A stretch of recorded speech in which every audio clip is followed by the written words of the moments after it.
चलिए 10th students, अब हम लोग सेक्शन ए के क्वेश्चंस को कंप्लीट कर चुके थे।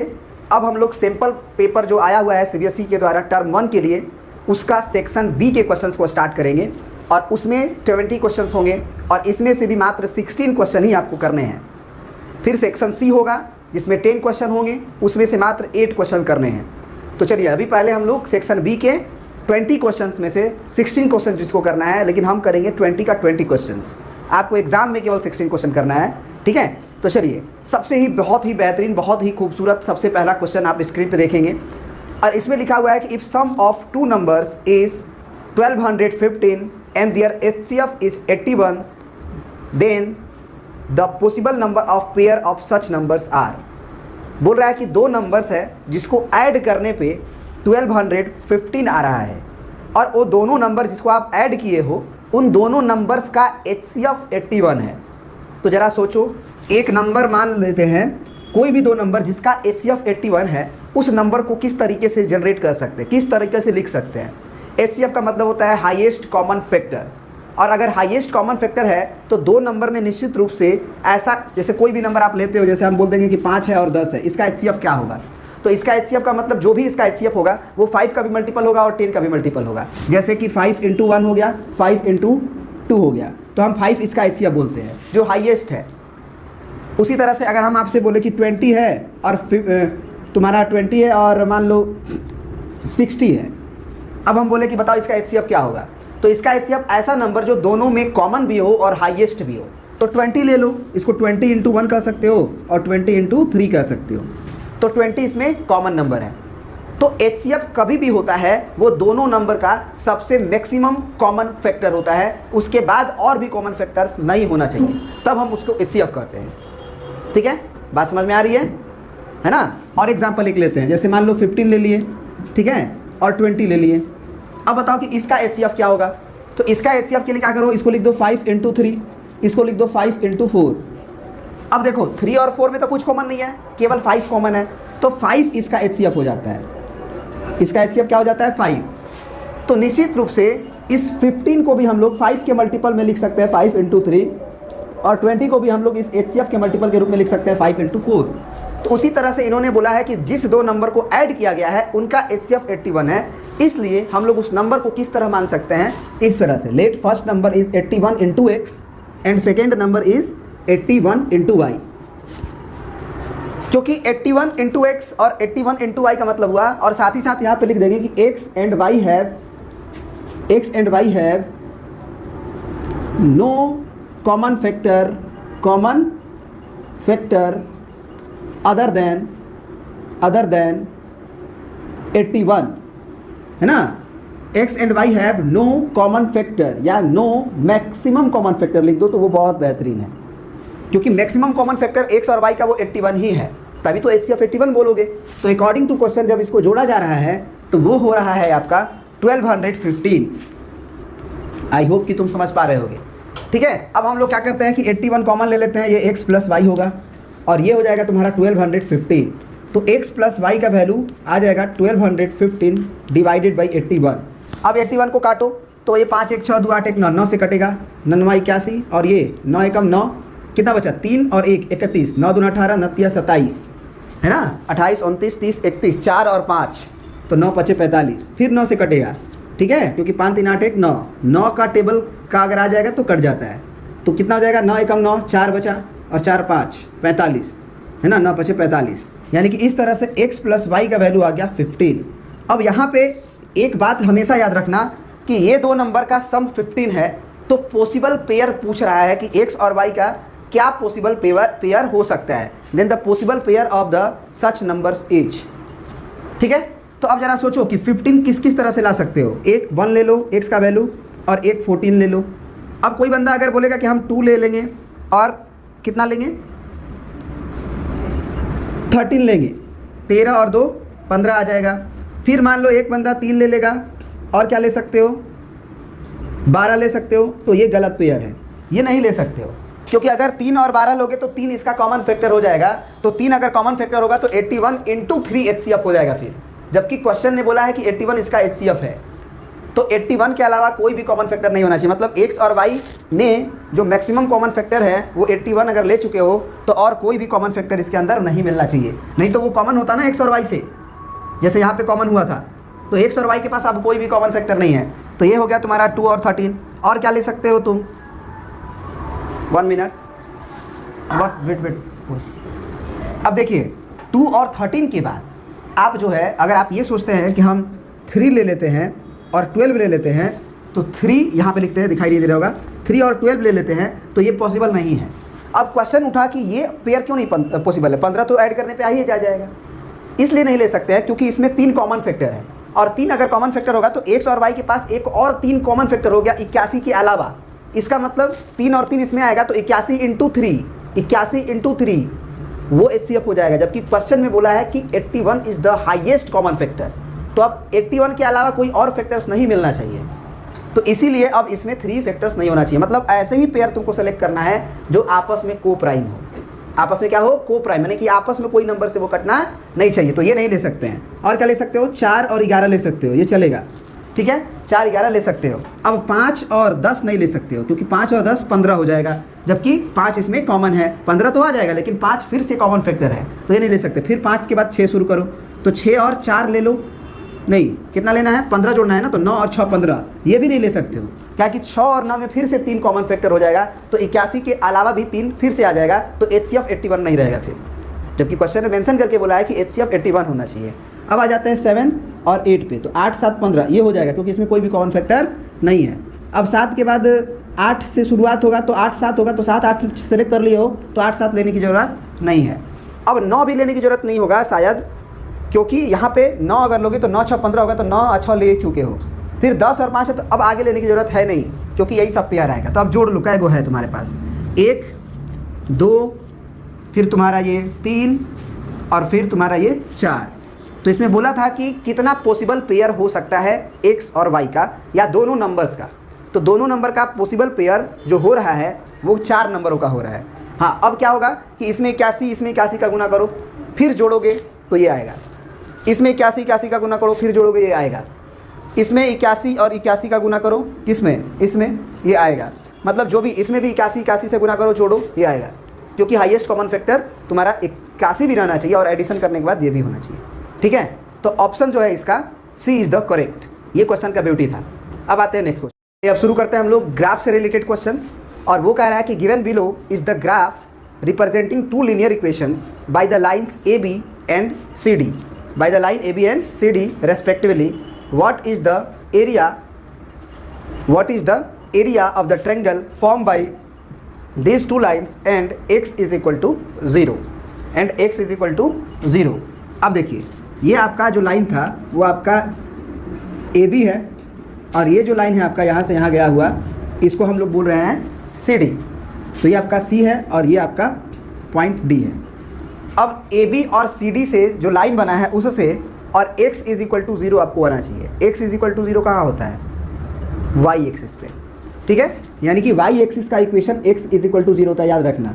x एक्सिस पे तो x बदलेगा ना, लेकिन y एक्सिस पे कहीं चले जाओ तो y एक्सिस पे आप कहीं भी चले जाओ उसमें x कोऑर्डिनेट 0 होता है, इसीलिए y एक्सिस का इक्वेशन x बराबर 0 होता है। तो अब तुम्हें 3 लाइन को ध्यान से देखना होगा कि किस किस लाइन के बीच का एरिया पूछ रहा है।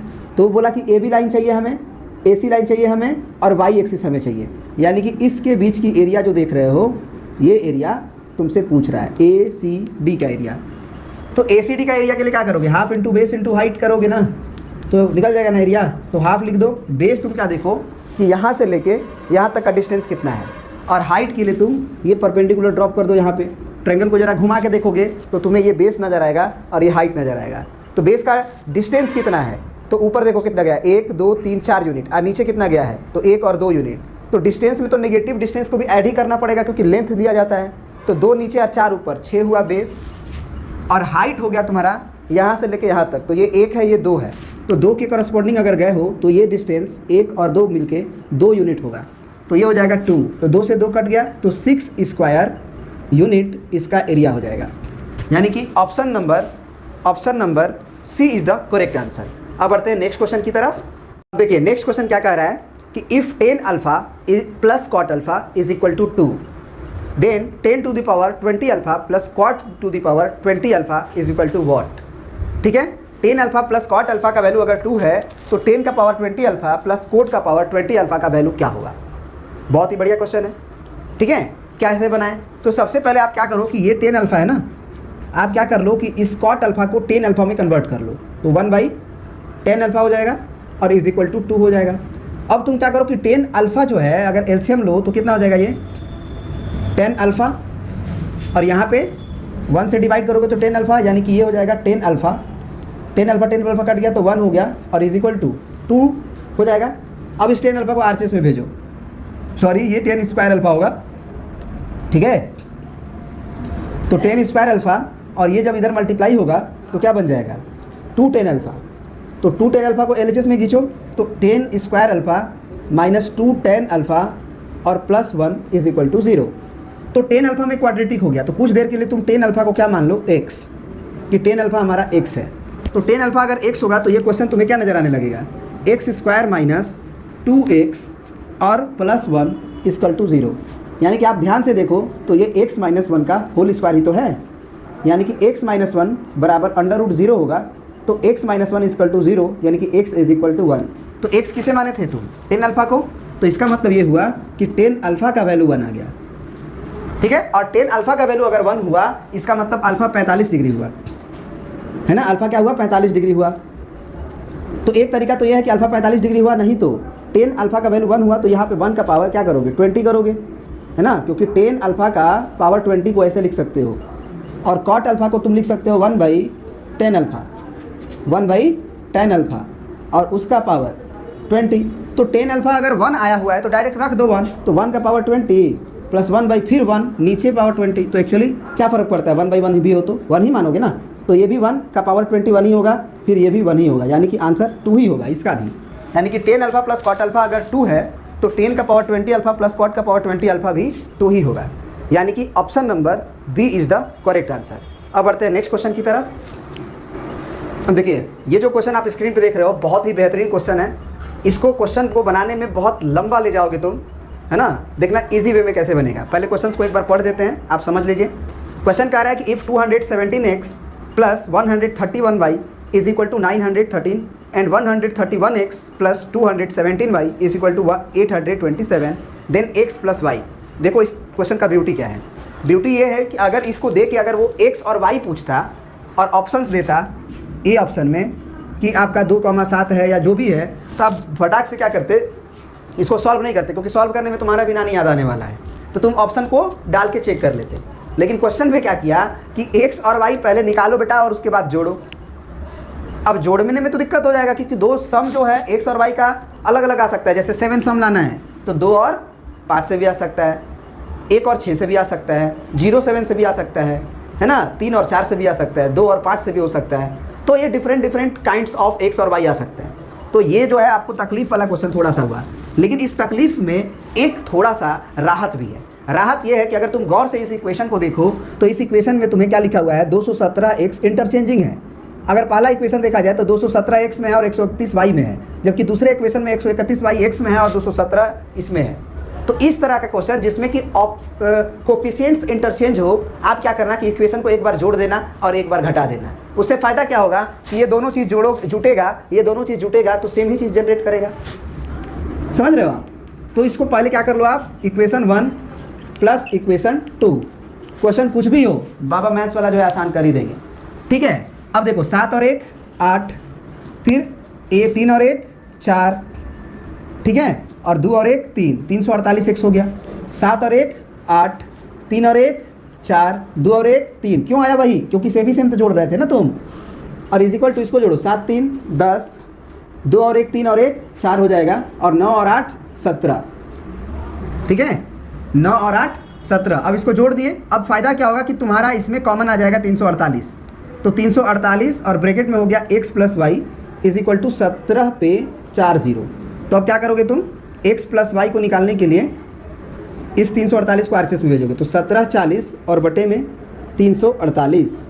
तो अब हमको लग रहा है कि 5 बार में ही कट जाएगा, क्योंकि 5 या 15 हासिल हासिल होगा, कट जाएगा। काट के देख लो पहले 5 से मल्टीप्लाई करके, तो 8 5 40 को 0 4 बचा, और 5 के 20 और 4 24 2 हुआ, और 5 या 15 दूसरा तरह, यानी कि फाइनली आप लोगों ने ये देखा कि x प्लस वाई का वैल्यू आ चुका है 5। x प्लस वाई का वैल्यू आ चुका है 5। यही तो पूछा था ना शायद, find the value of x plus y, आसान है हो गया। Option number A is the correct, अलग अलग x और y निकालने की जरूरत ही नहीं पड़ी। ठीक है, चलो अब नेक्स्ट क्वेश्चन में बढ़ते हैं आगे। अब देखो इस क्वेश्चन में और क्या पूछ सकता था, इस क्वेश्चन में x माइनस वाई भी पूछ सकता था। तो तुम क्या सोचते हैं कि पहले x निकाल लेते हैं सॉल्व करके, फिर y निकाल लेते हैं? वैसे नहीं करना, बल्कि दोनों इक्वेशन को घटाना। जब दोनों इक्वेशन को घटाओगे तो तुम्हें दिखाई देगा कि डिफरेंस का बस फर्क होगा, क्योंकि 217 में से 131 घट रहा है अगर, और 131 में से 217 घट रहा है, तो बस प्लस माइनस का फर्क होगा, लेकिन घटना वाला काम सेम आएगा। फिर डिवाइड कर लेना, x माइनस वाई निकल जाएगा, तुरंत निकल जाएगा, x और y अलग अलग निकालने की जरूरत पड़ेगी ही नहीं। अब बढ़ते हैं नेक्स्ट क्वेश्चन की तरफ। अब देखिए इस क्वेश्चन का ब्यूटी क्या है, कह रहा है कि the LCM of two prime numbers p and q where p is greater than q is 221, find the value of 3p minus q। कहानी क्या क्या दिया, देखो बोला कि एलसीएम p और q का 221 है, और साथ ही साथ p और q जो है वो प्राइम नंबर है। तो प्राइम नंबर का मतलब वो किसी और नंबर से नहीं कटेगा, खुद से और 1 से कटेगा, p भी और q भी, क्योंकि p और q दोनों ही प्राइम नंबर है, और उसका एलसीएम तुम्हें 221 दिया है। तो बात तो समझ गए ना, बहुत आसान क्वेश्चन है। तो फाइंड द p, और उसमें बताया भी है कि p जो है वो बड़ा है q से। तो तुम क्या करो कि 221 है उसका तुम क्या करो, एलसीएम निकालो। तो कितना हो जाएगा आपका, 2 और 1 3 और 2 5, कितना से कटेगा, 221 है। तो ये किस चीज़ से कट सकता है, क्या कोई नंबर से कट रहा है? ये 2 से कट नहीं रहा है, 3 से, 2 1 3 2 5, 3 से भी नहीं कटेगा, 4 से तो कटेगा नहीं, 5 से, 6 से, 7 से देखा जाए, 7 या कि 7 से भी नहीं कटेगा, 9 11 से, 11 2 9 22, 11 से भी नहीं कटा, 13 से देख लो, 13 एकम 13, ठीक है ना, 13 एकम 13, कितना बचा, 22 में से आप 13 घटा लो, तो 13 और 10 23 होता है, 13 और 10 23 होता है, ये 22 है, तो 9 और 1 13 7 91, 13 7 91, सही है। 13 कम 13, और 13 के बाद 13 और 10 23 होता है, यानी कि 22 था तो 9 हुआ और 1 हुआ, तो 9 1 हुआ, तो 13 7 91, यानी कि ये 17 × 13 का फैक्टर है। तो 2 प्राइम नंबर मिल गए ना तुमको, तो आप क्या कर सकते हो, p तुम्हारा क्या होगा, 17 होगा, क्योंकि इन्होंने बोला है कि जो 2 नंबर p और q आ रहा है उसमें p बड़ा है, और q का लेना होगा 13। तो तुम देखे होगे कि 17 और 13 का जो एलसीएम है वो 221 आएगा ही, क्योंकि प्राइम नंबर का एलसीएम के दोनों को डायरेक्ट मल्टीप्लाई किया जाता है। अगर हम बोले कि 17 13 का एलसीएम क्या होगा, तो डायरेक्ट मल्टीप्लाई ही करोगे ना, कोई सी और तो कटेगा नहीं वो। चलो, और p बड़ा है, तो अब p और q निकल गया, तो 3p माइनस q निकालना है। किसका वैल्यू निकालना है, 3p माइनस q का। तो p का वैल्यू रखो यहाँ पे, तो 17 3 51, और माइनस q मतलब 13, तो घटा लो अब, तो 11 में से 3 गया आपका 8, 3 11 होता है, ये 4 में से 1 गया तुम्हारा 3, 38 हो गया। ठीक है, यानी कि option number C is the correct answer. अब बढ़ते हैं नेक्स्ट क्वेश्चन की तरफ। अब देखिए नेक्स्ट क्वेश्चन आपका प्रोबेबिलिटी का है, कह रहा है कि अ card is drawn from a well shuffled deck of cards, what is the probability that card drawn is neither a king nor a queen.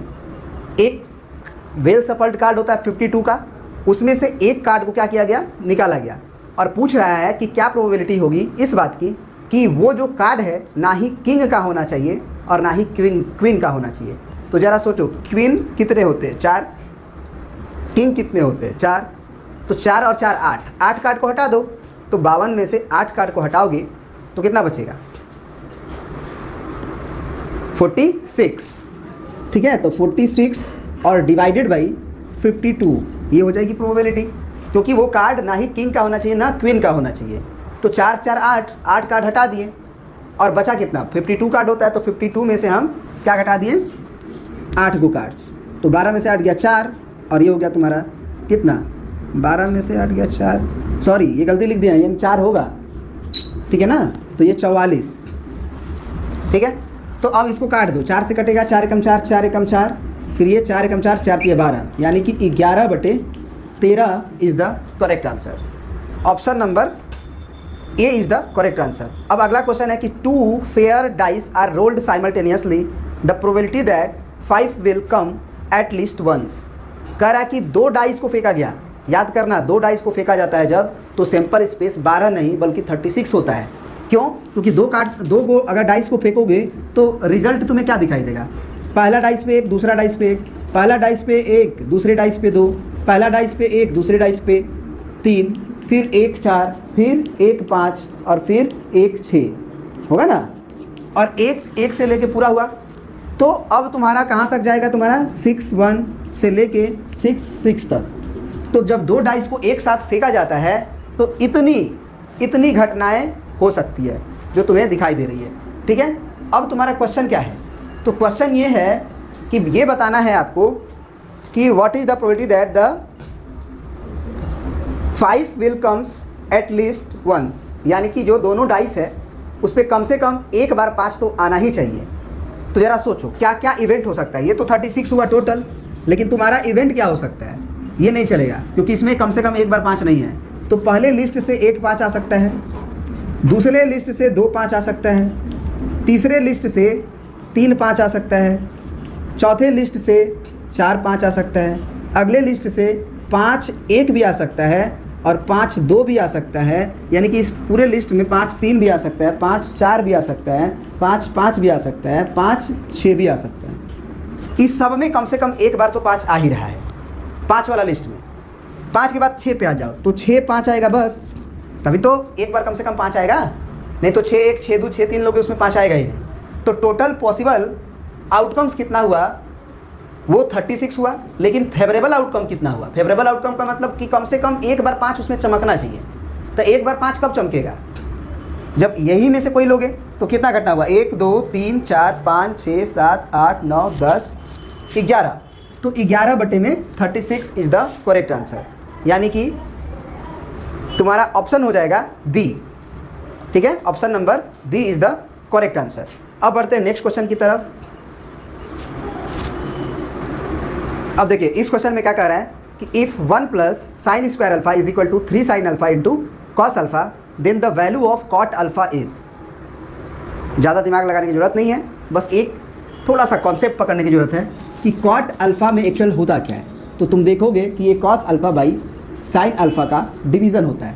तो निश्चित रूप से अगर ये साइन अल्फा मतलब अगर हमको इस पूरे एक्सप्रेशन को कॉट अल्फा में कन्वर्ट करना है, बिकॉज ऑफ कि कॉट अल्फा का वैल्यू निकालना है, तो हम क्या करेंगे कि दोनों तरफ हम कॉस स्क्वायर अल्फा से डिवाइड कर सकते हैं, है ना। कॉस स्क्वायर अल्फा से हम दोनों तरफ डिवाइड कर सकते हैं। साथ ही साथ अगर हम ये कहें कि इस 1 को तुम ये लिख दो तो ज़्यादा बेहतर है, sine square alpha plus cos square alpha. फिर क्योंकि 1 को हम लिख सकते हैं ना sine square alpha plus cos square alpha, और ये रहने दो प्लस में साइन स्क्वायर अल्फ़ा और बराबर के उधर 3 sine alpha into cos alpha.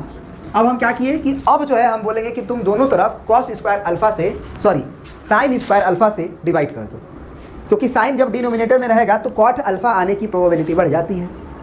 तो ये कॉन्सेप्ट लगा देंगे। तो दोनों तरफ तुम क्या करो कि साइन स्क्वायर अल्फ़ा से डिवाइड करो, तो sine square alpha divided by sine square alpha plus इसको तो साइन स्क्वायर को 2 लिख सकते हो ना, 2 साइन स्क्वायर अल्फ़ा में डायरेक्ट साइन स्क्वायर अल्फ़ा से डिवाइड कर दो। फिर cos square alpha by cos square alpha बराबर 3 साइन अल्फ़ा है और कॉस अल्फ़ा इनटू में है। तो इसमें तुम जब डिवाइड करोगे साइन स्क्वायर अल्फ़ा से तो कह दो कि sine alpha into sine alpha लिख दो। ठीक है, तो अब ये साइन स्क्वायर अल्फ़ा, यहाँ पे कॉस स्क्वायर गलती लिखवा दिए यार, दोनों तरफ किससे डिवाइड कर रहे हो? साइन स्क्वायर अल्फ़ा से ना, तो ये साइन स्क्वायर अल्फ़ा हो गया। तो साइन स्क्वायर अल्फ़ा कट जाएगा, 2 बचेगा। कॉस बाई साइन बनेगा कॉट और स्क्वायर है तो कॉट स्क्वायर अल्फ़ा बराबर साइन कट जाएगा और cos alpha by sine alpha क्या बन जाएगा? कॉट अल्फ़ा, तो 3 कॉट अल्फ़ा। अब तुम एकदम आराम से देख सकते हो कि ये कॉट अल्फ़ा में एक क्वाड्रेटिक इक्वेशन बन गया। तो यानी कि हम लिख सकते हैं कि कॉट स्क्वायर अल्फ़ा को अगर हम यही रहने दें और 3 को इधर भेजें तो -3 कॉट अल्फ़ा और +2 इज इक्वल टू 0। तो मान लो कि कॉट अल्फ़ा तुम्हारा x है, तो कॉट अल्फ़ा को हमने x मान लिया। Let cot alpha equal to x। तो अगर ये x मानोगे तो तुम्हारा क्वेश्चन हो जाएगा x स्क्वायर, क्योंकि कॉट अल्फ़ा x है, -3 और कॉट अल्फ़ा x है तो 3x + 2, तो -3x + 2 is equal to 0। X square -3x + 2 is equal to 0। तो यहाँ पे अब तुम फैक्टराइज कर लो मिडिल टर्म स्प्लिटिंग से। 2 को क्या लिख सकते हो? 2 गुना 1, तो -3 लाने के तुम कह सकते हो कि -3 को ऐसे लिख सकते हैं -2x - 1x और +2 इज इक्वल टू 0। अब इन दोनों में क्या कॉमन है? x कॉमन है, तो x - 2 फिर -1 कॉमन है, x - 2 = 0। तो यहाँ पे हम कह सकते हैं x - 2 कॉमन हो गया और x - 1 बचा = 0। तो यहाँ से x का वैल्यू यहाँ से 2 आएगा और इसको जब करोगे तो x का वैल्यू 1 आएगा। तो x था क्या? x तो कॉट अल्फा ही ना था, और तुम्हें वैल्यू किसका पूछ रहा है? कॉट अल्फा का ही। इसका मतलब ये हुआ कि कॉट अल्फा का वैल्यू 2 होगा या फिर 1 होगा। कॉट अल्फा ही ना x है, तो 2,1 या 1,2 पे आंसर मारेंगे, यानी कि option number C is the correct answer. अब बढ़ते हैं नेक्स्ट क्वेश्चन की तरफ। अब देखिए इस क्वेश्चन में क्या कह रहा है कि the vertices of a parallelogram in order are A 1 2, B 4y, C x 6 and D 3 5, then the value of x, y, यानी कि आपको x, y बताना है। और ये क्वेश्चन समझ लो हर साल पूछता है इस तरह का क्वेश्चन कि पैरेललोग्राम का 4 वर्टिसेस दे देगा और x और y अननोन कर देगा, पूछेगा। तो एक ही कॉन्सेप्ट से ये बनता है बहुत आसानी से, और वो है पैरेललोग्राम की डायगोनल्स की प्रॉपर्टी से। और वो प्रॉपर्टी है कि पैरेललोग्राम के डायगोनल्स एक दूसरे को बाइसेक्ट करते हैं। तो ये डायगोनल्स आप ऐसे खींचें और ये डायगोनल्स आप इसको खींचें, ये लेंथ इसके इक्वल होता है और ये लेंथ इसके इक्वल होता है। तो अगर मान लो कोऑर्डिनेट से देखा जाए तो इस पॉइंट का कोऑर्डिनेट तो ओरिजिन से एक फिक्स ही जगह पे होगा। तो जब एक फिक्स ही जगह पे होगा तो हम कह सकते हैं कि ये पॉइंट अगर हमको निकालना है, अगर हम इसको अल्फा कमा बीटा मान रहे हैं या कुछ भी मान रहे हैं, तो वो ए और सी का भी मिड पॉइंट कहलाएगा और वो बी और डी का भी मिड पॉइंट कहलाएगा। तो मिड पॉइंट थ्योरम क्या लगा देंगे? x1 + x2/2 y1 + y2/2। तो अगर हम ए और सी के तरफ से मिड पॉइंट फार्मूला लगाएं तो ये हो जाएगा ए का एक्स कोऑर्डिनेट में x का लगाना पड़ता है और y कोऑर्डिनेट में y का लगाना पड़ता है, यानी कि 1 + x/2 अगर हम लिखें तो ये अल्फा होगा, और 1 + x/2 अल्फा हुआ। इधर से भी हम अल्फा निकालें तो फर्स्ट एंट्री को जोड़ के बाई 2 करो, यानी कि 3 + 4/2, ये भी तुम्हारा अल्फा ही होगा। ठीक है, इसको सॉल्व करो, 2 से 2 कट गया और 1 को उधर भेज दो तो x बराबर 4 3 7 था, 1 उधर गया तो 6 हो गया, तो x का वैल्यू 6 आ गया। तो ऑप्शंस में देखो कि a भी हो सकता है और a ही होगा, क्योंकि x का वैल्यू 6 केवल a ही ऑप्शन में है, b y निकालने की जरूरत भी नहीं है। मार के आगे बढ़ जाएंगे, टाइम हमारे पास कम है भाई, काहे लिए हम फालतू का y निकालेंगे। y निकालोगे तो वो 3 ही आएगा। क्यों आएगा, इसकी क्यों गारंटी हम दे रहे हैं? क्योंकि एक ही x का वैल्यू हो सकता है और वो 6 आ चुका है और किसी भी ऑप्शन में पहला एंट्री 6 नहीं है। y निकाल लो, तो y अगर निकालोगे तो y और ये y को जोड़ोगे तो बीटा आएगा, यानी कि आप कह सकते हो कि 6 + 2/2 ये है तुम्हारा बीटा। और इधर से अगर निकालो तो सेकेंड एंट्री ये है तुम्हारा 5 + y, तो y + 5/2 कर लो।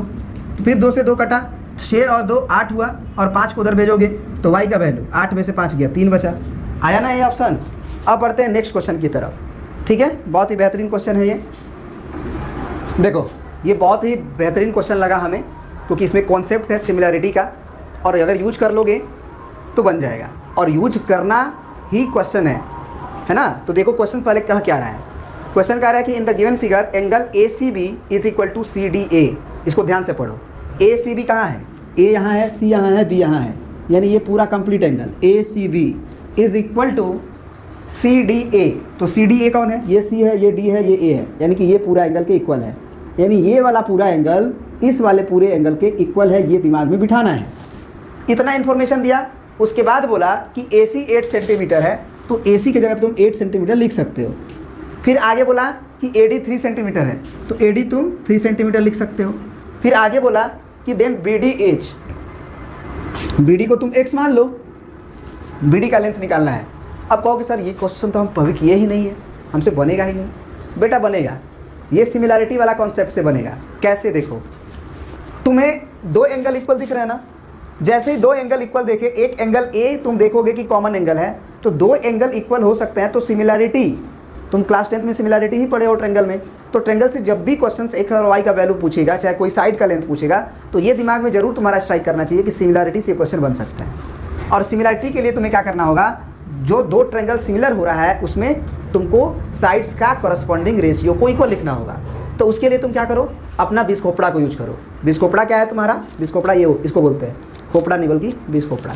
ठीक है, तो अब क्या करो, देखो ये एंगल D एंगल C के इक्वल दिया है, तो सबसे पहले एक छोटा ट्रेंगल तुम्हें ये साफ साफ दिखाई दे रहा है ADC, तो तुरंत तुम बिना सोचे समझे 2 ट्रेंगल बना लो। ये लिख दो ADC। अब ये तो पक्का है कि D एंगल C के इक्वल है, तो इसी तरह का एक बड़ा फिगर तुम और बना लो। इसी तरह का बड़ा फिगर एक और तुम बना लो, बना लिए। अब उसमें क्या करो, तुमको दिया गया है कि एंगल डी जो है, क्योंकि सिमिलरिटी में क्या होता है ना कि एकदम कॉरस्पॉन्डिंग जगह पे सही लिखाया रहेगा तो रेशियो लेने में हमारे लिए आसानी हो जाती है। तो डी एंगल सी के इक्वल था तो तुम यहाँ पे सी लिख दो।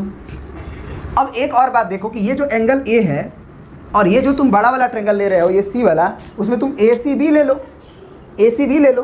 तो ए सी बी लो तो भी एंगलवा ए यही बनेगा, और छोटका ट्रायंगल ए डी सी लो तो भी एंगलवा ए यही बनेगा। तो एंगल ए यहाँ पे तुम्हें दिखाई दे रहा है तो यहाँ पे ए लिख दो, समझ रहे हो। अब बचा कौन, ए सी बी लेना था तुम्हें, मान लो, तो ए सी बी में तो बी ही ना बचा, तो यहाँ पे बी लिख दो। अब ये तो कन्फर्म हो गया ना कि ये एंगल इसके इक्वल है और ये एंगल इसके इक्वल है, तो दोनों ट्रायंगल सिमिलर हो गया एंगल एंगल सिमिलरिटी से।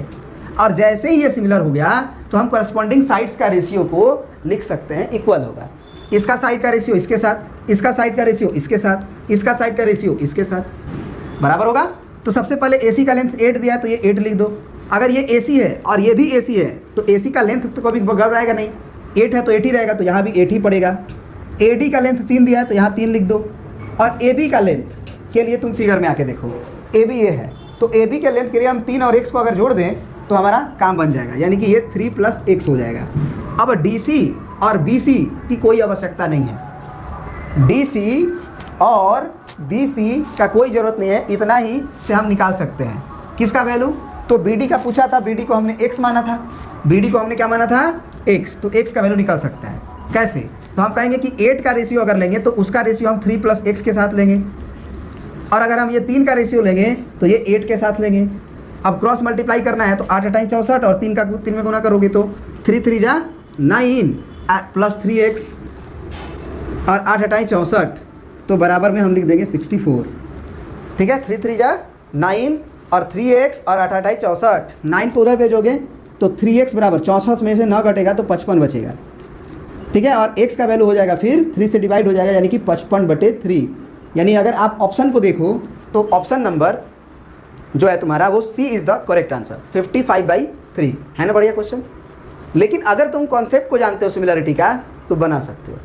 तो अगर वीडियोस तुम नहीं देख रहे हो, पहले पढ़े भी नहीं हो, अगर सिमिलरिटी अच्छे से करना चाहते हो तो सिमिलरिटी वाले प्लेलिस्ट में चले जाओ, ट्रायंगल्स क्लास 10th चैप्टर के मेरे प्लेलिस्ट में चले जाओ, वहाँ से तुम पूरे लेक्चर्स को देख सकते हो। बहुत ही आसान कर देते हैं हम चैप्टर्स को पढ़ाने के बाद, वो जब तुम पढ़ोगे तब तुम्हें फील होगा। ठीक है ना, ऐसे हम कहेंगे तो थोड़ी मान लोगे, पहले पढ़ो, है ना, पहले इस्तेमाल करें फिर विश्वास करें। ठीक है, नेक्स्ट क्वेश्चन।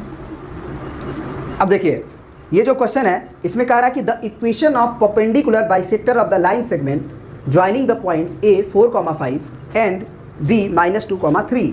तो ये जो दो पॉइंट्स है इसको ज्वाइन करने के बाद जो लाइन ज्वाइन हुआ उसका जो परपेंडिकुलर बाइसेक्टर हुआ, तो परपेंडिकुलर बाइसेक्टर का मतलब ये दोनों का मिड पॉइंट होना चाहिए और वहाँ से एक 90 डिग्री का एंगल वाला लाइन जाना चाहिए।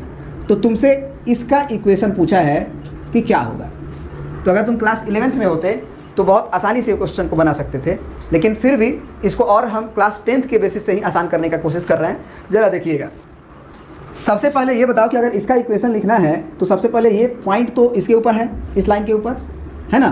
तो अगर हम बोले कि ये पॉइंट इन दोनों का मिड पॉइंट है A और B का, तो उसमें कोई दो राय नहीं है। तो मिड पॉइंट थ्योरम लगा दो, x1 + x2/2 y1 + y2/2। तो इसका x कोऑर्डिनेट और y कोऑर्डिनेट के लिए हम क्या करेंगे कि x बराबर लिख देंगे x1 + x2/2, यानी कि 4 + -2/2। तो ये कितना आएगा, 4 में 2 गया 2, 2/2 यानी कि 1 आया। और y का वैल्यू क्या होगा, 5 + 3/2 यानी कि 8/2 यानी कि 4। यानी कि ये पॉइंट का जो कोऑर्डिनेट हो गया वो हो गया 1,4। तो सबसे पहले ये देखो कि 4 ऑप्शंस में ही से ही ना तुम्हारा आंसर है। तो क्या ये 4,1 किसे सेटिस्फाइड कर रहा है, क्योंकि ये लाइन जो है तुम्हारा वो 4,1 से तो पास कर रहा है। ठीक है, तो 4,1 वाला देखते हैं। तो पहला ऑप्शन देखते हैं। तो 4,1 अगर पहले ऑप्शन में डालोगे तो कितना होगा, 4 दूना के 8, वैसे हम लिख लेते हैं 2x - y, 2x - y = 7 है, सॉरी +7 है और = 0 है। तो अगर हम बोलें कि 1 और 4 डालो, x का वैल्यू 1, y का वैल्यू 4, तो यहाँ हो जाएगा 2 एकम 2 है ना, 2 एकम 2 और -4 + 7। क्या ये 0 हो सकता है, 7 दूँ 9, 9 में से 4 गया 5, तो 0 नहीं हुआ। तो ये ऑप्शन कट गया, ये लाइन नहीं होगा। अब अगला है 3x + 2y, अगला है तुम्हारा 3x + 2y और -7 = 0। इसमें x डालते हैं 1 तो 3 एकम 3 हुआ, y को डालते हैं 4 तो 4 दूना के 8 हुआ, ये भी नहीं होगा क्योंकि 8 और 3 11 में से 7 जाएगा तो 0 नहीं आएगा, ये गलत है, तो ये भी खत्म हो गया। अब अगला ऑप्शन है तुम्हारा 3x माइनस वाई माइनस 7 बराबर 0।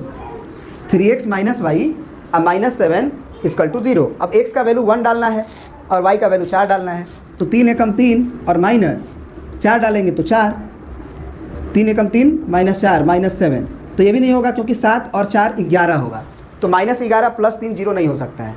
तो अब लास्ट ऑप्शन डी बचा, तो यही होगा।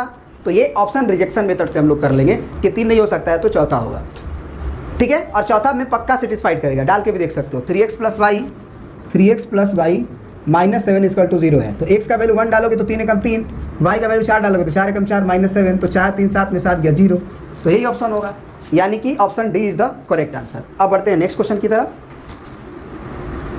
अब जरा इस क्वेश्चन को देखिए, कह रहा है कि in the given figure D is the mid point of B C, then the value of cot y degree upon cot x degree is. D के बारे में बोला कि वो बी सी का मिड पॉइंट है, मैंने ये लंबाई बराबर है, यानी कि अगर इस लेंथ को आप ए मानते हो तो ये भी लेंथ तुम्हारा ए ही होगा, है ना। अगर तुम डी सी की लेंथ को ए मानते हो तो बी डी का भी लेंथ भी तुम्हारा ए ही होगा, तभी तो मिड पॉइंट बोलोगे। तो ये कह रहा है कि तो अगर मिड पॉइंट है तो आप क्या करो, ये एंगल 90 डिग्री भी दिया है, तो बोल रहा है कि cot y degree upon cot x degree का वैल्यू बताओ। तो टेंशन लेने वाली बात नहीं है। कॉट वाई के लिए तुम क्या करो कि कॉट थीटा बराबर फार्मूला जानते हो ना, कॉट थीटा का फार्मूला क्या होता है, बेस बाई परपेंडिकुलर, ठीक है। तो अब अगर कॉट वाई लिखा हुआ है तो वाई के लिए एंगल कौन बन रहा है, ये पूरा वाई एंगल है, तो एक राइट एंगल ट्रायंगल तुम्हें दिखाई दे रहा है बड़ा सा, है ना, ये बड़ा सा, कह सकते हो कि ये ए है, ये सी है, ये बी है, जिसमें ये वाई डिग्री एंगल बन रहा है। तो यहाँ से अगर हम पूछे कि कॉट वाई डिग्री क्या होगा, तो कॉट वाई डिग्री तुम्हारा होगा बेस बाई परपेंडिकुलर, तो वाई के लिए बेस तो यही होगा क्योंकि ये 90 डिग्री है, तो ए सी होगा, और परपेंडिकुलर बी सी होगा क्योंकि सामने वाई डिग्री के सामने बी सी, क्योंकि 90 डिग्री के सामने तो हाइपोटेनस होता है, तो बी सी हो गया। तो बी सी का लेंथ तो तुम देख सकते हो ना कि बी सी हमारा जो होगा ए और ए मिलके 2a होगा, तो ए सी को रहने दो और बी सी को तुम 2a लिख लो, तो ये कॉट वाई हो गया। अब आते हैं कॉट एक्स पे, तो कॉट एक्स डिग्री के लिए तुम एक्स वाला एक ट्रायंगल बनाओ, तो एक्स तो केवल इतना ही है, यही तक है, तो यही तक के लिए जब ट्रायंगल बनाओगे तो एक राइट एंगल ट्रायंगल जब तुम्हारा बनेगा तो वो राइट एंगल ट्रायंगल तुम्हारा कुछ इस तरह से दिखाई देगा। ये तुम्हारा अभी भी ए रहेगा, ये सी रहेगा, लेकिन ये अब डी हो जाएगा क्योंकि एक्स केवल इतना तक ही है और ये 90 डिग्री है, ठीक है। तो अब कॉट एक्स का भी फॉर्मूला तो वही बेस बाई हाइपोटेनस, तो बेस एक्स के लिए क्या हुआ, ए सी ही ना हुआ, और परपेंडिकुलर एक्स के सामने सी डी हुआ। तो अब जरा बताओ कि सी डी का लेंथ तुम क्या माने हो, ए ही ना माने हो, सी डी का लेंथ और ए सी रहेगा। तो अब तुमसे पूछ क्या रहा है, जो पूछ रहा है वो निकाल दो। तुमसे पूछ रहा था इस क्वेश्चन में cot A y by cot x, तो अब कॉट वाई बटे कॉट एक्स के लिए तुम क्या करोगे, कॉट वाई का वैल्यू क्या आया हुआ है, ए सी बटे 2a, और इसके डिवाइड में लिखोगे ए सी बटे 2a के डिवाइड में लिखोगे कॉट एक्स, तो वो होगा ए सी बटे ए, क्या होगा, ए सी बटे ए, ठीक है, ओके, दिखाई दे रहा है। अब क्या होगा कि ये तुम्हारा ए सी कट जाएगा और ए ऊपर आ जाएगा और 2a नीचे चला जाएगा, तो ए और ए भी कट गया 1 बार में, तो 1/2, यानी कि रेशियो हो गया 1:2, है ना। तो option number B is the correct, 1/2, ठीक है। अब बढ़ते हैं नेक्स्ट क्वेश्चन की तरफ। अब देखिए अगला क्वेश्चन क्या कह रहा है कि the smallest number by which 1/13 should be multiply so that it's decimal expansion terminates after 2 decimal places. इसको ऑप्शन से ही कर सकते हो। कह रहा है कि द स्मॉलेस्ट नंबर, वो छोटा नंबर क्या है, by which 1/13 should be multiply, जिसमें 1/13 से मल्टीप्लाई करने के बाद so that it's decimal expansion कुछ ऐसा हो कि जो उसका डेसिमल एक्सपेंशन है वो टर्मिनेट कर जाए आफ्टर 2 डेसिमल प्लेसेस, यानी कि दशमलव के 2 स्थान के बाद वो रुक जाए। तो ऑप्शन नंबर ए में अगर देखो तो ऑप्शन नंबर ए क्या है तुम्हारा 13/100, इसमें तुम 1/3 से मल्टीप्लाई कर दो, सॉरी 1/13 से, तो 13 कट जाएगा, तो ये 1/100, तो क्या दशमलव के 2 अंकों के बाद ये नहीं खत्म हो गया, दशमलव 001 नहीं बल्कि दशमलव क्या हो जाएगा 01, क्योंकि 2 ही ना 0 है नीचे, तो दशमलव 01 हो गया, 2 डिजिट के बाद दशमलव, यही ऑप्शन करेक्ट हो जाएगा। अब कहोगे कि कैसे सर, बी को जरा चेक करके दिखाइए, तो हम कहेंगे ठीक है बी को भी चेक कर लूँ। बी क्या है तुम्हारा 13/10, अब 13/10 में अगर 1/13 से मल्टीप्लाई करोगे तो ये एक ही अंक के बाद दशमलव में खत्म हो जाएगा, क्योंकि ये 1/10 होगा तो ये 0.1 होगा, तो ये नहीं होगा क्योंकि वो टर्मिनेट होना चाहिए 2 डेसिमल प्लेसेस ऑफ, है ना, लिखा हुआ है ना कि decimal expansion terminates after 2 decimal places, दशमलव के 2 स्थानों के बाद वो टर्मिनेट करे। अब आ जाओ सी पे, तो सी है तुम्हारा 10/13, इसमें मल्टीप्लाई करोगे किस चीज़ से, 1/13 से। तो ज़रा देखो, तो 1/13 से मल्टीप्लाई करोगे तो ये 10/13 का स्क्वायर होगा, तो ये तो टर्मिनेटेड डेसिमल एक्सपेंशन होगा ही नहीं, क्योंकि टर्मिनेट होने के लिए डिनोमिनेटर में केवल 2 और 5 का फैक्टर होना चाहिए, जबकि ये 13 का फैक्टर है, तो ऐसे ही गया। उसी तरह से डी ऑप्शन भी कट जाएगा क्योंकि उसमें भी 13 स्क्वायर ही आने वाला है, ठीक है। तो इसी तरह से A option is the correct answer. अब बढ़ते हैं नेक्स्ट क्वेश्चन। ये जो सैम्पल पेपर है उसका सबसे बेहतरीन क्वेश्चन हमको ये लग रहा है, और इसको ज़रा समझने की कोशिश कीजिएगा। कह रहा है कि side A B and B E of right angle at B are length 16 centimetre and 8 centimetre. आप ए बी लेंथ देख रहे हैं और बी ई लेंथ देख रहे हैं जो राइट एंगल पे है, राइट एंगल ट्रायंगल का साइड है, और उसमें आपको ए बी का लेंथ 16 सेंटीमीटर दिया है और बी से ई तक का लेंथ 8 सेंटीमीटर दिया है। आगे बोल रहा है कि the length of the sides of the largest square F D G B, ये एक लार्जेस्ट स्क्वायर क्या किया गया है, that can be inscribe in the triangle A B E. आप ए बी ई ट्रायंगल देख रहे हैं, इस ए बी ई ट्रायंगल के अंदर एक square F D G B inscribe किया गया। तो ये स्क्वायर का लेंथ आपसे पूछ रहा है कि ये स्क्वायर जो इंस्क्राइब किया गया उसका लेंथ क्या होगा। The length of the side of the largest square F D G B that can be inscribe in the triangle A B E, ठीक है, बहुत बढ़िया। तो अगर ये स्क्वायर है तो ये तो बात क्लियर हो गई ना कि ये सारी लेंथ आपस में क्या होंगे, इक्वल होंगे। तो आप इसको अगर ए मान रहे हो तो ये भी ए होगा, ये भी ए होगा, ये भी ए होगा।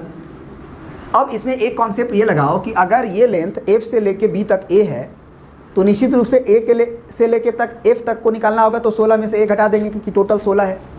तो ये लेंथ क्या कहलाएगा हमारा 16 minus a, this length will be 16 minus a, और ये ए है। तो हम ये कह सकते हैं कि हमारा एक ट्रायंगल जो ऊपर वाला आप देख रहे हो ए एफ डी, और नीचे एक ट्रायंगल देख रहे होगे तुम जिसका नाम था डी जी ई, दोनों ट्रायंगल सिमिलर होगा।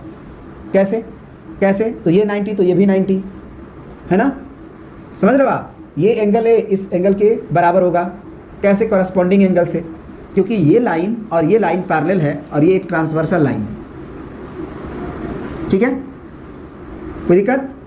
तो इसका मतलब कि ये एंगल और ये एंगल आपस में बराबर होगा। साथ ही साथ ये भी कह सकते हो कि ये एंगल जो होगा वो इस एंगल के इक्वल होगा, क्योंकि ये लाइन और ये लाइन पैरेलल है, ये ट्रांसवर्सल लाइन है, तो ये एंगल इस एंगल के बराबर होगा। तो सिमिलर तो होगा, ये पक्की बात हो गई। तो अगर सिमिलर हो गया, ये ए से एफ तक के लेंथ को तुम 16 माइनस ए बोल रहे हो, डी से जी तक का लेंथ तुम्हारा ए है, और एफ से डी तक का लेंथ तुम्हारा ए है। फिर जी से ई तक का अगर लेंथ देखा जाए तो जी से ई तक का लेंथ के लिए तुम क्या कर दो कि टोटल 8 है, और ये अगर ए है ना, ये टोटल 8 सेंटीमीटर दिया गया है और यहाँ से यहाँ तक ए दिया गया है, तो ये तुम 8 माइनस ए लिख सकते हो। तो this length will be 8 minus a. तो रेशियो सेम होगा, तो 16 माइनस ए का रेशियो अगर लेना होगा तो तुम रेशियो ले लो ए के साथ, और इस ए का रेशियो लगेना है तो 8 माइनस ए के साथ। और भी बहुत सारा थ्योरी लगेगा, लेकिन उस थ्योरी से बहुत लंबा जाएगा। एक्चुअली हमने ये क्वेश्चन किया अभी वीडियोस बनाने से पहले, और बहुत लंबा गया, और हमने सबसे ज़्यादा आसान करने के लिए इस क्वेश्चन में थोड़ा सा मंथन किया, और जिसकी बदौलत ये क्वेश्चन बहुत ही आसान होगा, ठीक है। अब क्रॉस मल्टीप्लाई कर सकते हो आप, तो ए में ए का मल्टीप्लाई कर लो आप, तो ए स्क्वायर हो जाएगा। फिर इसका इसमें मल्टीप्लाई करो तो ये कितना हो जाएगा 16 माइनस ए इंटू 8 माइनस ए, ठीक है। तो आप क्या कर सकते हो, दोनों में माइनस से अगर गुना करते तो पलट जाएगा ए माइनस 16 और फिर ए माइनस 8, ऐसा इसलिए थोड़ा सा आसान हो जाए ये क्वेश्चन, ठीक है। अब मल्टीप्लाई किया जाए तो ए में ए का करेंगे तो ए स्क्वायर, फिर ए में 8 ए का करोगे तो माइनस 8 ए, माइनस 16 का ए में करोगे माइनस 16 ए, फिर माइनस माइनस प्लस 16 में 8 का करो तो 128, ठीक है। अब ये ए स्क्वायर इधर भी है, ये ए स्क्वायर इधर भी है, ये कट जाएगा। अब 16a और 8a अगर जोड़ो तो 16 और 8 24 होता है। तो इसका मतलब ये हुआ कि 24a को हम बराबर के उधर भेज देते हैं, प्लस में हो जाएगा, और बराबर के इधर रहने देते हैं 128। तो a का बराबर हो जाएगा 128 बटे में 24। तो आप क्या कर सकते हो सबसे पहले तो तुम इसको काट सकते हो, 4 2 6 है और 8 2 10 और 1 11 है, तो आप 4 से काटो ना पहले। 4 6 के 24 और 4 तिया 12, 4 दूना के 8, तो 32 बटे में 6 हुआ। 32 बटे में 6 है तो फिर 2 से काटो, 16 और 2 तिया 6, यानी कि 16 बटे 3, 16 बटे 3, यानी कि option number B is the correct answer. ठीक है ना, तो यही आपका ए का वैल्यू आया हुआ है। अब आते हैं नेक्स्ट क्वेश्चन की तरफ। चलिए नेक्स्ट क्वेश्चन अब हम लोग देखते हैं। ये कह रहा है कि point P divides the line joining R and S। जैसे ही बोला कि पॉइंट P जो है वो R S को डिवाइड कर रहा है, इसका मतलब जब एक लाइन तुम बनाना तो ये R बना लेना और ये S बना लेना, और तुम्हारा क्या बोला है क्वेश्चन ने कि P डिवाइड कर रहा है RS को, इसका मतलब अगर P यहाँ बनाते हो किस रेशियो में, तो K/1 में, तो तुम RS के तरफ से लेना रेशियो। क्वेश्चन ने क्या बोला था कि P divides the line joining R and S in the ratio K/1, तो R के तरफ से K लोगे और S के तरफ से 1 लोगे। आगे लिखा है कि if P point lies on the line x - y + 2 = 0, तो ये P पॉइंट एक और लाइन पे भी लाई कर रहा है और ये लाइन का इक्वेशन x - y + 2 = 0 है। तो आपको क्या किस चीज़ का वैल्यू निकालना है, वैल्यू ऑफ k निकालना है। बहुत ही आसान क्वेश्चन है। अगर हम बोले कि सेक्शन फार्मूला से अगर ये r का पॉइंट क्या दिया हुआ है तो वो -1,3 दिया हुआ है और ये आपको 9,8 दिया हुआ है, तो आप सेक्शन फार्मूला में क्या करते हो, k का मल्टीप्लाई s में करते हो और 1 का मल्टीप्लाई r में करते हो। तो जब x कोऑर्डिनेट निकालना रहेगा तो सारी कहानी मल्टीप्लाई वगैरह x कोऑर्डिनेट में होगा, और जब y कोऑर्डिनेट निकालना होगा यहाँ का तो y कोऑर्डिनेट में होगा। तो यहाँ को हम अल्फ़ा, बीटा मान लेते हैं, तो हमारा अल्फ़ा का वैल्यू कितना हो जाएगा, अल्फ़ा का वैल्यू के लिए k का गुना 9 में होगा, यानी कि 9 × k, और इस 1 का गुना इस -1 में होगा, तो +1 गुना -1 और डिवाइडेड बाई k+1, यानी कि यहाँ से अल्फ़ा का वैल्यू हो जाएगा 9k - 1 डिवाइडेड बाई k+1। ठीक है, k+1। अब जरा आते हैं सेकेंड एंट्री पे। तो सेकेंड एंट्री पे हम जब काम करेंगे तो हमारा बीटा निकल के आएगा, और बीटा के लिए हम इसी k का गुना आप 8 में करेंगे तो 8k होगा, और फिर इस 1 का गुना हम 3 में करेंगे तो प्लस में 1 × 3 होगा, तो डिवाइडेड बाई k+1, m+n होता है जैसे, तो बीटा का वैल्यू तुम्हारा 8k + 3 और बाई k+1, क्योंकि आपको सेक्शन फार्मूला आना चाहिए mx2 + nx1/m+n, तभी इस क्वेश्चन को कर पाओगे। अब ये अल्फ़ा बीटा पॉइंट का खासियत क्या है कि ये अल्फ़ा बीटा इस लाइन x - y + 2 पर भी लाई कर रहा है, तो इसका मतलब अगर ये पॉइंट इस लाइन पे भी लाई कर रहा है तो इस लाइन के इक्वेशन को सेटिस्फाइड करेगा। तो इसका मतलब तुम्हें अल्फ़ा - बीटा + 2 = 0 लिखना होगा, क्योंकि x के जगह पे अल्फ़ा और y के जगह पे बीटा लिखना होगा, और अल्फ़ा का वैल्यू ये है और बीटा का वैल्यू ये है, तो 9k - 1 बाई k+1 और माइनस बीटा के जगह पे आपको 8k + 3 डिवाइडेड बाई k+1, और फिर में यहाँ पे +2/1 = 0 लिखना होगा। तो यहाँ एलसीएम तुम्हारा हो गया k+1, इसका डिवाइड कर दिए तो आया ये 9k - 1, इसको डिवाइड कर दिए तो फिर सेम आया, तो ये माइनस का अंदर मल्टीप्लाई होगा तो दोनों को माइनस जरूर करेगा, -3। अब ये 1 से जब मल्टीप्लाई करोगे डिवाइड करोगे तो k+1 आएगा, और k+1 का 2 में गुना करोगे तो 2k + 2 आएगा, और बराबर के उधर 0। अब k+1 को उधर भेज दो तो वो 0 हो जाएगा, और ये 9k में से 8k घटा तो k बचा, और 1k और 2k मिलके 3k हुआ। फिर यहाँ से आप देखो तो 3 और 1 4 हुआ, और ये आपका प्लस में 2 है तो माइनस का 2 बचा = 0, यानी कि k का वैल्यू आपका 2/3 आएगा, क्योंकि 3 डिवाइड में जाएगा। तो k का वैल्यू पूछा था वो हो गया 2:3, 2/3, यानी कि option number A is the correct answer. अब नेक्स्ट क्वेश्चन की तरफ हम लोग बढ़ते हैं, और वो आपका क्वेश्चन क्या है जरा देखें। ये बहुत ही बेहतरीन क्वेश्चन है आपका एरिया रिलेटेड टू सर्कल का। क्वेश्चन का ब्यूटी को देखिए, कह रहा कि in the given figure ABCD is a square of side 14 centimetre.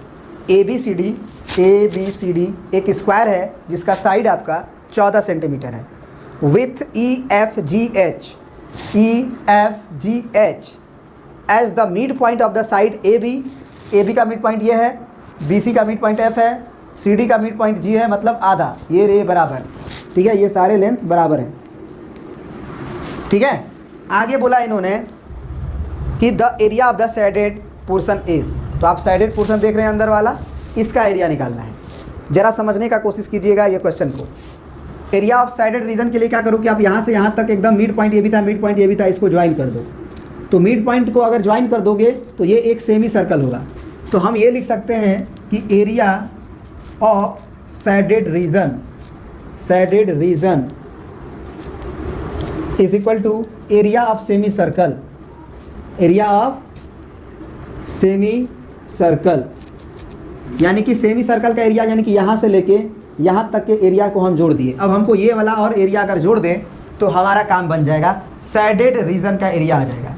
तो उसके लिए हम क्या करते हैं कि प्लस हम इस जो ये एक रेक्टेंगल नज़र आ रहा है आपको कि अगर पूरा साइड 14 है, पूरा साइड 14 है तो ये 7 होगा, ये भी 7 होगा, ये तो अभी भी 14 ही होगा।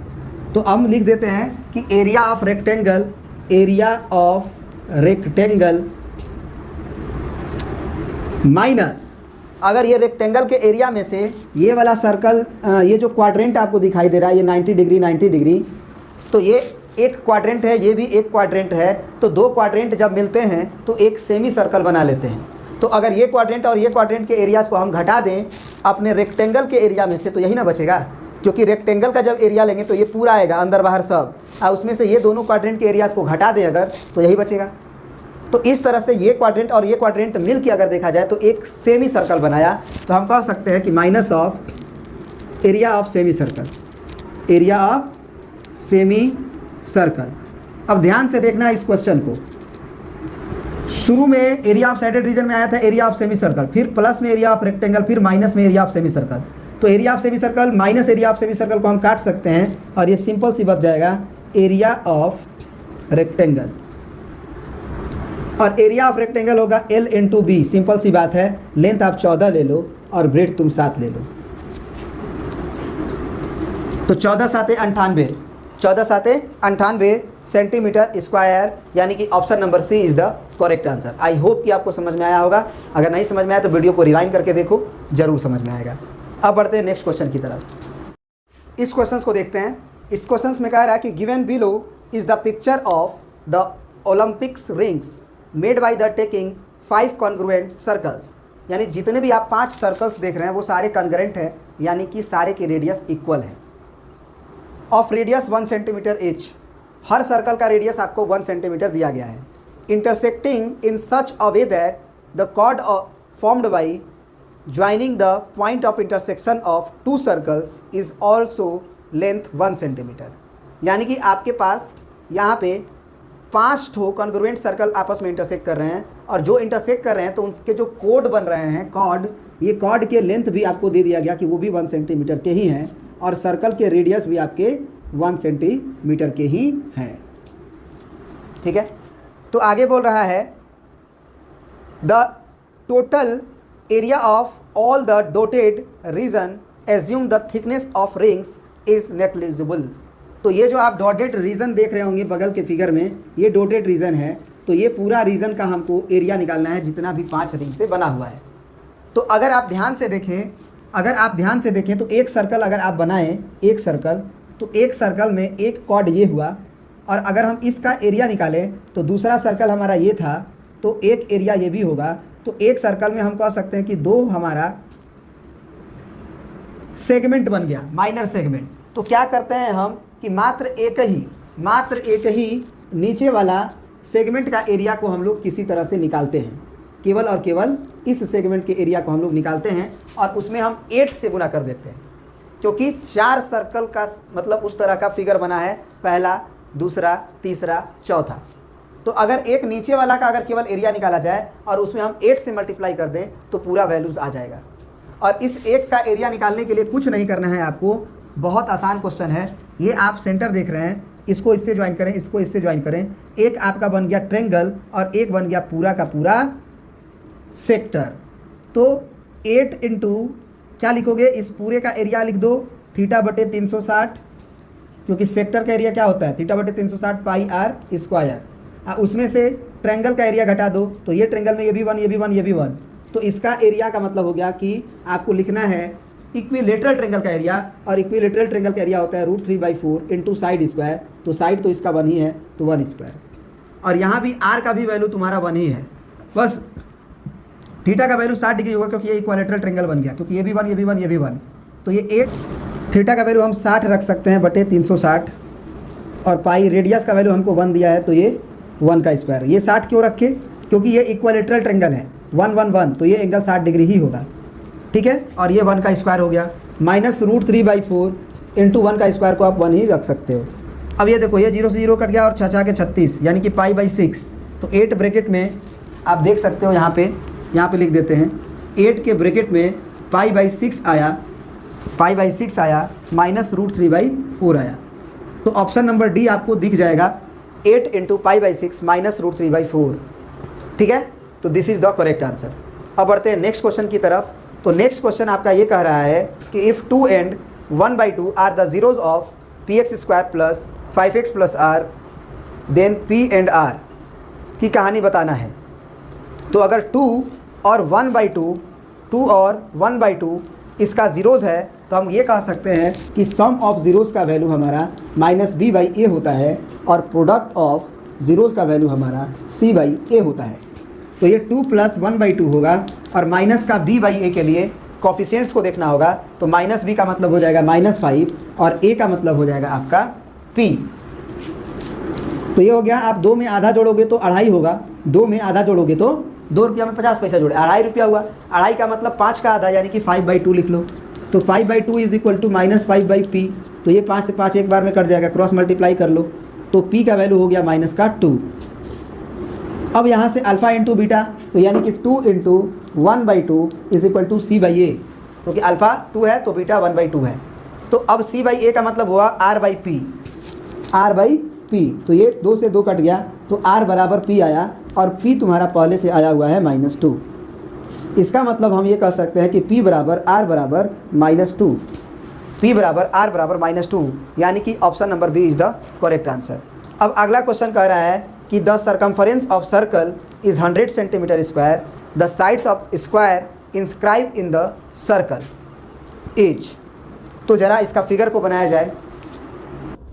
देखिए अगला क्वेश्चन क्या कह रहा था कि सर्कमफरेंस जो था सर्कल का वो 100 था। तो सर्कमफरेंस सर्कल का होता है 2πr, तो वो तुम्हारा 100 था, ठीक है। अब अगर सर्कमफरेंस 100 था तो ये आपका मतलब 22/7 और ये 2 हुआ इंटू में, इंटू r बराबर 100 हुआ। यानी कि आप 2 को उधर भेजो तो ये 2 से 50 बार में कटेगा, फिर और 2 से फिर से काटो, 2 एकम 2, 2 एकम 2, तो ये आपका 2 दूना 4, 2 पचे 10 कटेगा। तो रेडियस का वैल्यू हो जाएगा 25 × 7/11। आगे बोल रहा है कि the length the side of the square inscribe in the circle. तो सर्कल के अंदर एक स्क्वायर इंस्क्राइब है, उस स्क्वायर का हमें साइड बताना है। तो ये तो मालूम है कि ये जो स्क्वायर है उसके डायगोनल एक दूसरे पे परपेंडिकुलर होंगे और ये रेडियस का काम करेगा। तो रेडियस तो हमारा यही होगा, ठीक है। और एक्चुअल में यहाँ पे एक खास बात है कि आंसर पाई में दे रहा है, तो आप पाई के वैल्यूज़ को रखो मत, यानी कि रेडियस का वैल्यू डायरेक्ट यहाँ से क्या निकल जाएगा, 2 से 50 बार में काट दो तो रेडियस का वैल्यू तुम्हारा 50/पाई होगा। अब ये अगर 90 डिग्री है तो ये भी रेडियस है, ये भी रेडियस है, तो ये हाइपोटेनस का काम करेगा जो तुम्हारा साइड है।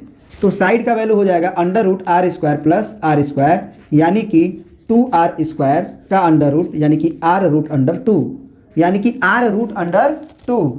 तो r का वैल्यू तुम्हारा यहाँ से 50/पाई लिख सकते हो, 50/पाई और इंटू √2, यानी कि 50/पाई है ना। 50√2/पाई तो है सी ऑप्शन, 50√2/पाई, तो ऑप्शन नंबर सी तो करेक्ट हो जाएगा ना। झूठ मूठ काम उसमें आगे बढ़ रहे थे। तो इस तरह से हम लोगों ने 40 क्वेश्चंस को कंप्लीट किया। नेक्स्ट वीडियो में हम लोग नेक्स्ट और 10 क्वेश्चंस को हम लोग 20 क्वेश्चन जो भी है आपका 50 क्वेश्चन का सेट था, तो नेक्स्ट 10 क्वेश्चंस को हम लोग कंप्लीट करेंगे, ठीक है। जिसका लिंक आपको वीडियोस में और प्लेलिस्ट जो एंड स्क्रीन होता है उसके एक वीडियोस का स्क्रीन रहता है और एक प्लेलिस्ट का रहता है। तो प्लेलिस्ट में आपका सारा वीडियोस अवेलेबल रहेगा और वीडियोस में आपको केवल नेक्स्ट वीडियो का लिंक रहेगा। प्लेलिस्ट में टर्म 1 के रिलेटेड जितने भी वीडियोस आपके आए हुए हैं क्लास 10th के वो सब रहेंगे, ठीक है। थैंक यू फॉर वॉचिंग और लाइक शेयर सब्सक्राइब करना ना भूलें। Thank you.